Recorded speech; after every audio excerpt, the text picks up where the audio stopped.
Good evening. This is CTV News for Thursday, July 20th. I'm Byron Scott. And I'm Patricia Malone. Glad to have you with us tonight. Well, from sex abuse allegations to accusations of grade fixing, controversy continues to dog the Prince George's County School District. Today, CEO Dr. Kevin Maxwell is peppered with questions and meetings with lawmakers about how the district plans to move forward. Denise Douglas joins us now with more. Denise, what can you tell us? Yes, meeting very intense.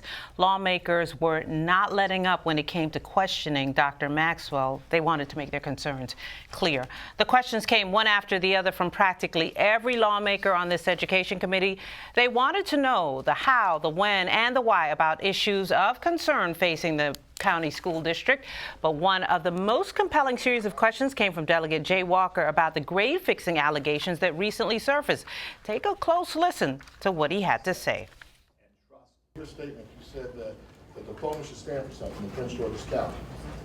That being the case, when we had the graduation rates and you saw these numbers of great improvement, did you question the rates at all, or did you automatically just assume what you saw before you was what it was? So I think you keep talking and you keep, giving people as much information, being as transparent as possible. We had a whole summer training session with principals and senior leaders this year on a book called about building trust, about rebuilding trust. I think that we have some people who are in different places on that, but we acknowledge that we have some people in our district and in our community that we need to work on. But I also feel like we have a lot of people who really do understand what we're doing, and we're offended by people saying that their work is not appropriate because they worked very, very hard with our children. There are plans to bring together representatives from Maxwell's office, the county council, and other parties in order to continue the work on these issues having to do with the school district. So, Denise, was the education committee actually formed to address some of the current issues within the school system? It was formed before a lot of these started popping up. All of the lawmakers you saw there are part of the Prince George's County delegation in Annapolis, and this committee was formed in order as an overall to address education issues, but clearly these are on the table and of concern to them. And he used in his soundbite the phrase, keep talking. Is that a clue as to what might happen next? Absolutely. More meetings, and trying to bridge any gaps in terms of communication in order to try to come up with solutions. All right. Well, thank you, Denise. Well, a dump truck driver is killed in a crash in Upper Marlboro early this morning. Police say a woman operating the truck hit a utility pole at the intersection of White House Road and Harry S. Truman Drive. Now, the pole broke in half, wrapping the vehicle in live wires. Pepco crews had to temporarily cut off power to the area.